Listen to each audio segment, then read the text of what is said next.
On dit que certains livres changent une vie, mais il en existe un qui peut changer la façon dont on voit toute la Bible.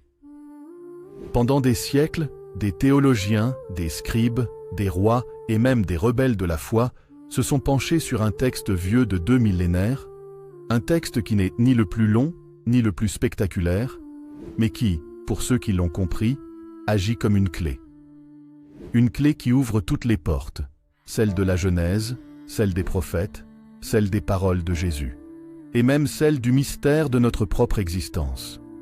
Ce texte, c'est le livre des Romains. Un livre écrit par un homme que rien ne prédestinait à devenir l'un des piliers du christianisme. Un livre rédigé dans l'urgence, dans la tension, alors qu'une communauté fragile tentait de survivre au cœur de la plus grande puissance de son époque. Un livre qui, aujourd'hui encore, est capable d'exposer la vérité la plus dérangeante sur l'être humain et de révéler la promesse la plus incroyable jamais offerte à l'humanité. Mais très peu savent pourquoi ce livre est considéré comme la charnière, la structure, le code source de toute la Bible. Très peu savent que chaque phrase, chaque mot, chaque transition renferme une construction si précise, si calculée, qu'elle semble écrite pour être déchiffrée comme un message crypté à travers les âges. Dans ce récit, tu vas découvrir ce que peu de gens savent vraiment. Tu vas entendre les tensions secrètes qui ont conduit Paul à écrire l'une des lettres les plus explosives de l'histoire. Tu vas comprendre pourquoi tant de penseurs affirment que si l'on ne comprend pas Romains, alors on ne comprend pas réellement la Bible. Et crois-moi, ce que tu vas apprendre aujourd'hui pourrait transformer ta vision de la foi, de l'histoire et même de toi-même. Alors installe-toi, respire un instant. Tu es sur le point de traverser un texte qui a changé des empires, renversé des mentalités et guidé des millions d'âmes à travers les ténèbres. Et si ce genre d'exploration profonde, mystérieuse et révélatrice t'inspire, pense à t'abonner, activer la cloche et liker la vidéo. Non pas pour flatter l'algorithme, mais pour ne rien manquer de ce voyage dans les mystères cachés de l'histoire biblique. Parce que ce qui arrive maintenant, tu ne l'as jamais entendu ainsi. La plupart des grandes histoires commencent par un chaos. Et celle-ci n'échappe pas à la règle. Avant d'être un texte recopié dans des milliers de Bibles, avant d'être commenté par des théologiens, avant d'être prêché sur des continents entiers, le livre des Romains n'était qu'une lettre que Paul n'aurait jamais dû écrire. Une lettre adressée à une communauté qu'il n'avait jamais rencontrée. Une lettre qui, selon les traditions de l'époque, n'avait même aucune raison d'exister. Et pourtant, cette lettre est devenue la colonne vertébrale de toute la théologie chrétienne. Mais pour comprendre la puissance de ce qui se joue dans Romains, il faut revenir au contexte, aux ténèbres et aux tensions qui ont entouré sa naissance. Au 1er siècle, Rome n'était pas seulement la capitale d'un empire. C'était un monstre vivant. Une ville où chaque pierre vibrait de pouvoir, où chaque murmure pouvait être rapporté, où chaque personne était observée. Les rues étroites du centre débordèrent de soldats, d'esclaves, de marchands, de politiciens, de prêtres païens, de mendiants, de riches sénateurs. Et au milieu d'eux, invisibles, souvent méprisés, toujours surveillés, les chrétiens. C'était un groupe encore fragile, fragmenté, composé en partie de juifs convertis et de romains fascinés par ce nouveau message venu de l'Est. Un groupe qui n'avait pas d'église officielle, pas de temple, pas de structure, juste des maisons, des salles à manger, des caves parfois, et un message qui dérangeait tout l'ordre du monde. Un autre roi existe, et il n'est ni César, ni aucun empereur. Si Rome était un volcan, les chrétiens étaient la petite fissure dans la roche que personne ne remarque, jusqu'au jour où la montagne explose. Avant d'être l'auteur de Romains, Paul était un homme de contradiction, un juif de naissance, un citoyen romain par privilège, un érudit formé aux pieds de Gamaliel, l'un des plus grands sages de son époque, un pharisien rigoureux, presque obsédé par l'ordre et la pureté de la loi. Et surtout, un ancien persécuteur des chrétiens. Il connaissait les Écritures par cœur, ce que nous appelons aujourd'hui l'Ancien Testament. Pour lui, la loi était tout. La structure du monde, la colonne vertébrale de la foi, la frontière entre l'homme et le chaos moral. Mais un jour, sur la route de Damas, tout s'est effondré. Son univers mental s'est brisé, son assurance s'est dissoute. Et l'homme qui détestait le nom de Jésus s'est mis à proclamer ce nom dans tout l'Empire. C'est cette transformation radicale qui donne au livre des Romains sa force unique. Il a été écrit par un homme qui avait tout compris, puis tout perdu, puis tout redécouvert. Lorsque Paul décide d'écrire aux chrétiens de Rome, il n'est pas dans la ville. Il se trouve en Grèce, probablement à Corinthe. Il prévoit de se rendre à Jérusalem. Et il sait que ce voyage peut lui coûter la vie. Il le sent. C'est peut-être sa dernière chance d'expliquer clairement le cœur du message qu'il porte. Alors, il écrit. Mais cette lettre n'a rien d'une lettre ordinaire. Elle est longue, dense, structurée comme un discours judiciaire, profonde comme une confession, et révolutionnaire comme un manifeste capable de renverser un empire. Le livre des Romains est construit comme un escalier secret. Chaque chapitre est une marche, et chaque marche mène à une vérité de plus en plus vertigineuse. Paul n'essaie pas simplement d'expliquer la foi. Il essaie de réorganiser complètement la compréhension humaine de la condition humaine. Contrairement aux autres lettres de Paul, Romains ne commence pas par des conseils, ni par des encouragements. Il commence par un diagnostic brutal, presque violent. Paul dit, en résumé, « L'humanité entière est coupable. Non parce qu'elle n'a pas de règles, mais parce qu'elle a ignoré ce qu'elle savait déjà. » Il accuse les païens d'avoir abandonné la connaissance naturelle de Dieu. Il accuse les Juifs d'avoir reçu la loi, mais de ne pas l'avoir suivie.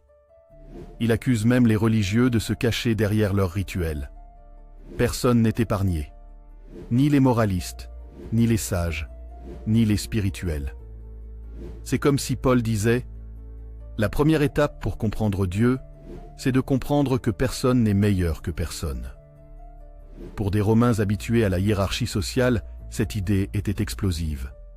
Dans l'Empire romain, le mot « justice », dit Caïociné, était lié au droit, au mérite, à la punition.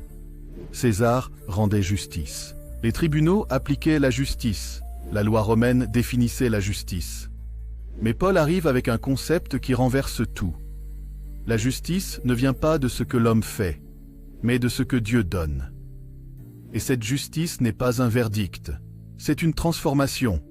Pour Paul, la justice n'est plus une récompense, c'est une relation, une restauration, un pont vers Dieu. Et ce pont porte un nom, Jésus-Christ.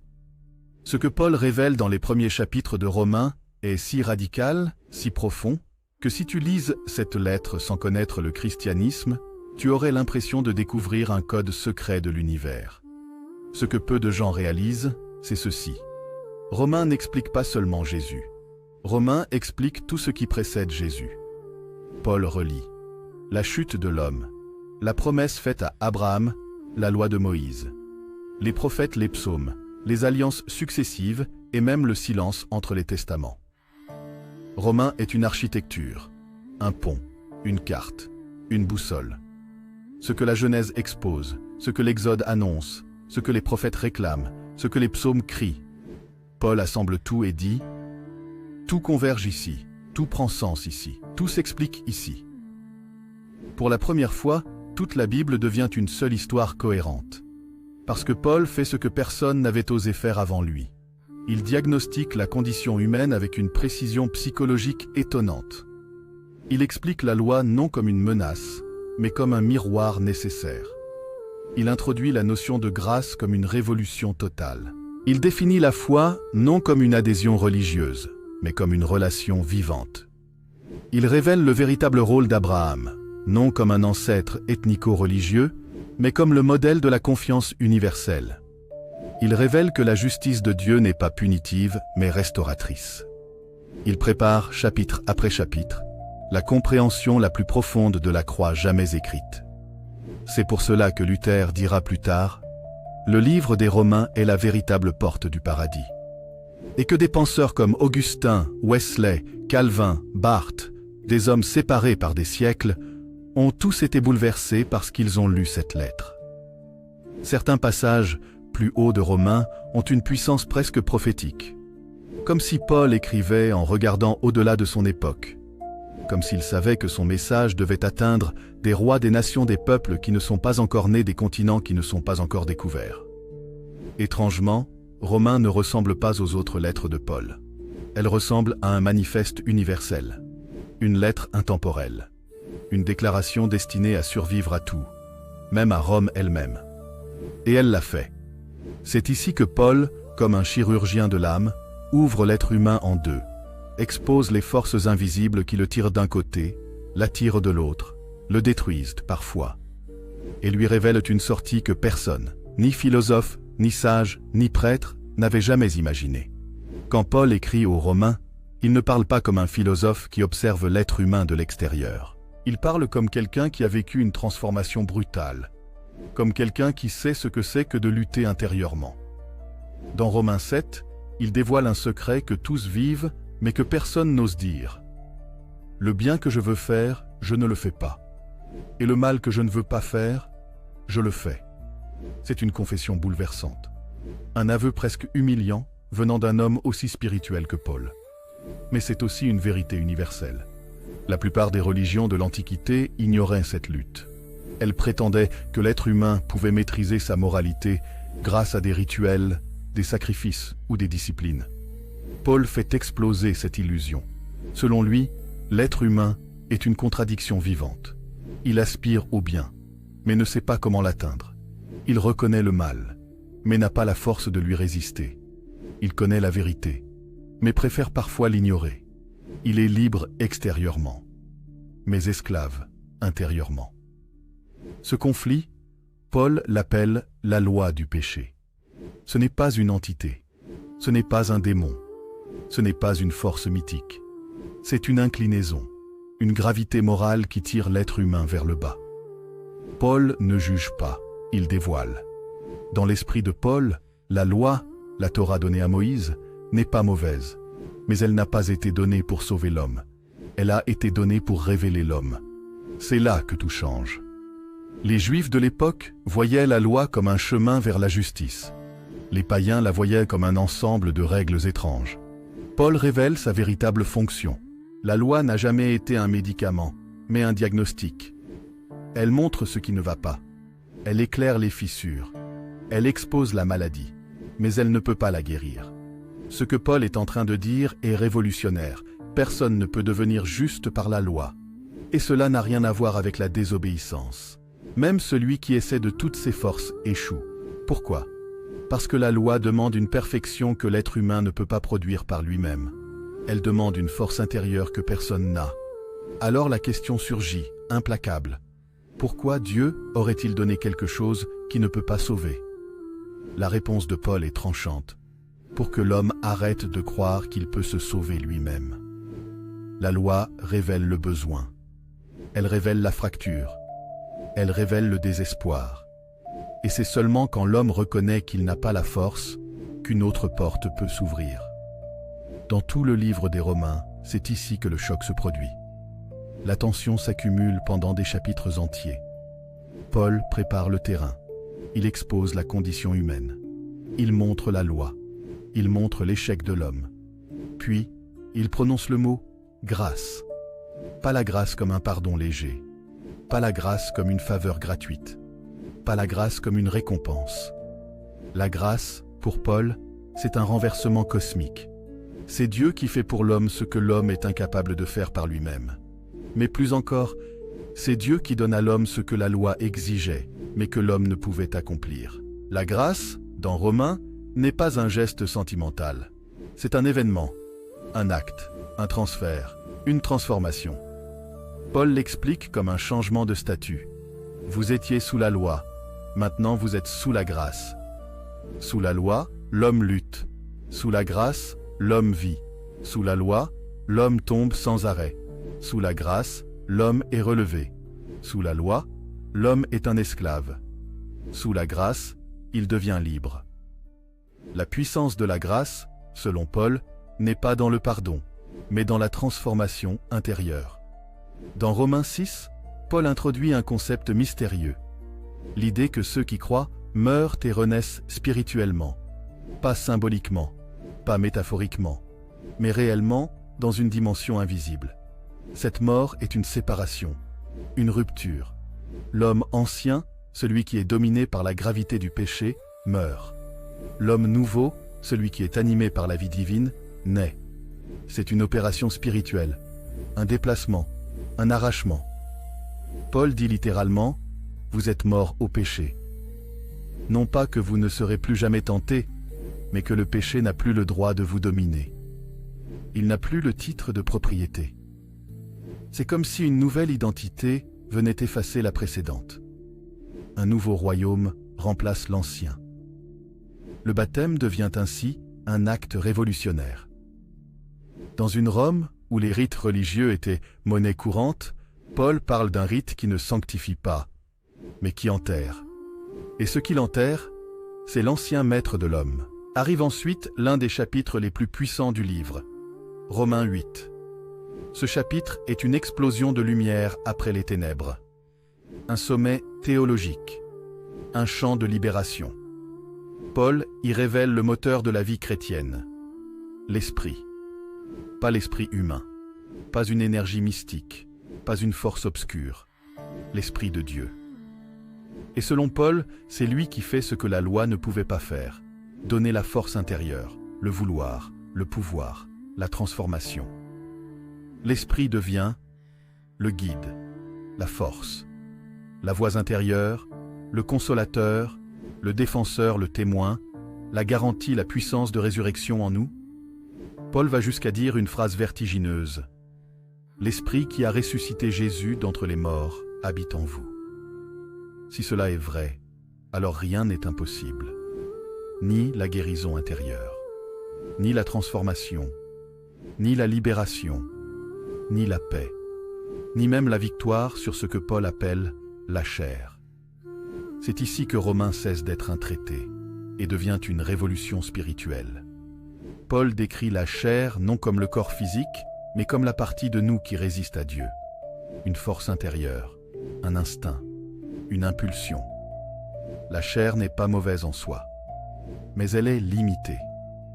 Et elle est incapable de produire la justice. Paul dit que la chair ne peut pas obéir à Dieu, ne cherche pas la lumière, ne veut pas la transformation, veut seulement survivre, réagit par instinct, se bat contre la vie spirituelle. Ainsi, dans l'homme vivent deux forces, la chair, l'esprit. Et la vie chrétienne consiste à apprendre à suivre l'esprit plutôt que la chair, non par force, mais par transformation. Pour Paul, la grâce ne transforme pas seulement l'homme, elle adopte l'homme. Elle lui donne un nouveau nom, un nouveau statut, une nouvelle famille. Paul ose une phrase que très peu avant lui avaient imaginée, « Nous sommes enfants de Dieu ». Pas symboliquement, pas métaphoriquement, mais réellement, par adoption spirituelle. L'Esprit crie en nous, « Abba ». Un mot intime, tendre, familier, l'équivalent de papa. Dans un empire où les gens étaient définis par leur statut social, leur origine, leur citoyenneté, leur caste, Paul introduit une identité supérieure. Vous n'êtes pas définis par vos fautes, votre passé, votre famille, votre pays, votre réputation, vos échecs, vos luttes, vos chaînes. Vous êtes définis par votre adoption. Et cette adoption vient avec un héritage. Tout ce que Christ possède vous appartient. Romains 8 se termine comme une explosion émotionnelle. Un poème, un manifeste, un cri. Paul culmine avec une affirmation qui n'a pas changé depuis 2000 ans. Rien ne peut nous séparer de l'amour de Dieu. Ni la mort, la vie, les anges, les dominations, le présent, l'avenir, les puissances, la hauteur, la profondeur, ni aucune créature. Ce passage a consolé des millions de personnes à travers les siècles. Il est écrit comme si Paul savait qu'un jour, quelqu'un, quelque part, aurait besoin de l'entendre. C'est la conclusion logique de tout ce qui précède. Si la justice vient de Dieu, si l'Esprit vit en nous, si nous avons été adoptés, alors rien, absolument rien, ne peut briser ce lien. C'est un pacte éternel, une alliance définitive, une promesse invincible. Ici, Paul cesse d'être un simple professeur, un théologien, un témoin. Il devient quelque chose d'autre, un homme qui contemple le plan de Dieu dans toute son immensité, comme si on lui avait ouvert une fenêtre donnant sur des millénaires de prophéties, de promesses, de chutes, de retours, de mystères. C'est ici que la lettre révèle enfin sa vraie dimension. Non pas un manuel de spiritualité, mais une architecture divine, un plan cosmique, la clé de voûte reliant l'Ancien et le Nouveau Testament. C'est le moment où Paul dévoile ce que très peu avaient compris. L'histoire humaine est un tissage, et chaque fil a sa place. L'une des questions les plus profondes de l'époque était simple. Si Jésus est vraiment le Messie, alors pourquoi la majorité d'Israël ne l'a pas reconnu? C'était un scandale spirituel, une blessure, un mystère. Paul ne l'esquive pas. Il l'affronte de face. Il parle avec douleur, avec amour, avec vérité. J'ai une grande tristesse, un chagrin continuel dans mon cœur, pour mon peuple, mes frères, selon la chair. Paul aime Israël. Il ne l'accuse pas, il ne le remplace pas, il ne l'oublie pas. Au contraire, il révèle un secret qui dépasse Israël lui-même. Dieu utilise le refus temporaire d'Israël pour ouvrir la porte aux nations. Et ce renversement est intentionnel. Paul dit que c'est une stratégie, un plan, un scénario écrit depuis longtemps. Israël n'est pas rejeté, il n'est pas abandonné, il n'est pas oublié. Il est entré dans une saison mystérieuse, une suspension, un voile, un endormissement spirituel. Non pour toujours, mais pour un temps. Paul dit même, leur chute est devenue la richesse du monde. C'est une phrase choquante. Comme si Dieu transformait un drame en bénédiction, une perte en ouverture. Selon Paul, la raison pour laquelle tant de peuples non-juifs ont accueilli la foi n'est pas un hasard. Ce n'est pas un phénomène sociologique. Ce n'est pas une conséquence historique. Ce n'est pas un élan de religiosité. C'est un programme divin, une fenêtre ouverte, une période spéciale, un temps de grâce. Paul appelle cela le temps des nations. Un temps où le message voyage, de Jérusalem à Antioche, de Antioche à Athènes, d'Athènes à Rome, de Rome au monde entier. Pendant ce temps, quelque chose d'immense se produit. Dieu forme un peuple qui n'est pas fondé sur le sang, mais sur la foi. Juif ou grec, esclave ou libre homme ou femme, riche ou pauvre, érudit ou simple. Peu importe. La porte est ouverte. Le monde devient une vaste salle aux lumières allumées. Les nations retenues dans la nuit avancent une à une, et le message de la grâce dessine une mosaïque humaine sans précédent. C'est un moment unique dans l'histoire. Mais Paul ne s'arrête pas là. Après avoir expliqué le présent, il révèle l'avenir. Et cette révélation est suffisamment lourde pour changer la manière dont toute la Bible est comprise. Paul dit que le voile d'Israël n'est que temporaire. Et un jour, ce voile sera retiré. Pas par la diplomatie, pas par la politique, pas par des débats, pas par des réformes, mais par un mouvement divin. Paul annonce quelque chose de monumental. Tout Israël sera sauvé. Cette phrase est parmi les plus débattues de toute la théologie, et pourtant, elle est là, claire, lumineuse, puissante. Paul voit un futur où Israël reconnaîtra enfin le Messie, un futur où la racine ancienne et les branches nouvelles seront réunies, un futur où le plan de Dieu atteindra son sommet. C'est ce qu'il appelle le mystère. Pas un mystère à cacher, un mystère à contempler, un mystère qui montre que Dieu n'a jamais perdu le contrôle. Jamais. Ni dans les chutes, ni dans les exils, ni dans les rébellions, ni dans les silences. La fidélité de Dieu est plus grande que l'infidélité humaine. Paul utilise une image fascinante, celle de l'olivier. Il dit que Israël est la racine. Les nations sont des branches greffées.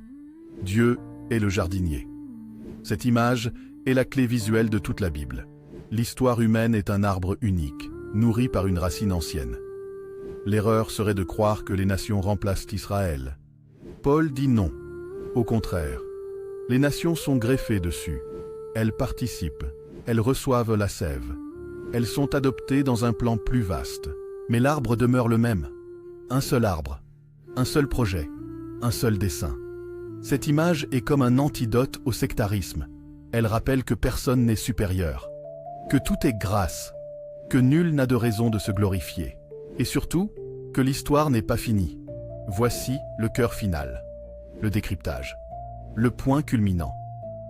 Romains n'est pas seulement un livre, c'est le plan, la carte, la matrice. Et voici pourquoi. 1. Romains relie la Genèse à Jésus. Il montre comment le péché est né, comment il a contaminé l'humanité, et comment la grâce répond à la chute du jardin. 2. Romains explique les prophètes. Il montre que tout ce qu'ils ont annoncé converge vers le Messie, et que l'histoire d'Israël n'est pas un échec, mais une préparation. 3. Romains éclaire les évangiles. Il explique pourquoi Jésus est venu, ce qu'il a accompli, et quelle est la portée universelle de sa mort et de sa résurrection. 4. Romains donne le sens de la vie chrétienne. Il expose le conflit intérieur, la victoire de l'esprit, la transformation de l'être humain. 5. Romains révèle le futur. Il montre le rôle des nations, le retour d'Israël et la conclusion du plan divin pour l'humanité. 6. Romains explique Dieu, pas le Dieu des rituels, pas le Dieu de la peur, pas le Dieu des légendes. Le Dieu de justice, de grâce, de fidélité, de vérité, de liberté, de puissance, de mystère. Romains est comme un fil d'or qui traverse toute la Bible. Un fil qui relie chaque texte, chaque prophétie, chaque promesse. Sans Romains, beaucoup de choses semblent éparses. Avec Romains, tout s'assemble. Après avoir contemplé l'immensité du plan divin, Paul termine son ouvrage en parlant du quotidien. C'est paradoxal et pourtant tellement humain. Romains 12 commence par une phrase qui résonne encore dans le monde entier. « Offrez vos corps comme un sacrifice vivant. C'est votre culte raisonnable. » En d'autres termes, la vraie adoration n'est pas un chant, ni une cérémonie, ni un rituel. La vraie adoration, c'est la vie. La manière d'aimer, la manière de pardonner, la manière de penser, la manière d'agir, la manière de réagir, la manière de vivre. La transformation spirituelle devient une transformation du quotidien. Bénir ceux qui nous persécutent, surmonter le mal par le bien, vivre en paix, autant que possible, rejeter la vengeance, ne pas se conformer aux habitudes du monde, aider les faibles, respecter les autorités, vivre dans la lumière, être réveillé et vigilant, porter les faiblesses des autres, aimer sincèrement. Paul descend de la montagne théologique et marche dans la rue avec ses lecteurs. Parce que si Romains explique Dieu, il explique aussi l'homme. Et il montre comment vivre avec un cœur éclairé. À la fin de la lettre, le ton change. Paul ne parle plus comme un théologien, ni comme un prophète, ni comme un architecte spirituel. Il parle comme un homme qui a tout donné, un homme qui aime, un homme qui bénit. Son dernier mot est simple, grâce. Et ce mot résonne comme un écho éternel, un fil conducteur reliant Adam au dernier croyant, un lien que rien ne peut briser. La lettre se ferme, mais ce qu'elle ouvre ne se referme jamais. Il y a dans le livre des Romains quelque chose que nous avons parfois du mal à décrire. Un parfum d'éternité, une lucidité qui traverse les siècles, une vérité qui parle aussi bien au monde d'hier qu'à celui d'aujourd'hui. Si tu as suivi ce récit jusqu'à maintenant, alors tu fais partie de ceux qui cherchent vraiment à comprendre. Pas seulement les textes, mais le cœur même de ce qu'ils veulent transmettre. Merci d'être resté jusqu'à la fin de cette exploration. Merci pour ta présence, ta curiosité, ta soif de comprendre ce que d'autres préfèrent ignorer. Ce voyage à travers Romains n'était pas qu'une analyse, c'était une plongée dans ce qu'il y a de plus profond chez l'être humain. La lutte, l'espoir, la transformation. Et si ce récit t'a fait réfléchir, si à un moment tu as ressenti un frisson, une lumière, une révélation, alors n'oublie pas, c'est grâce à toi que ces vidéos existent.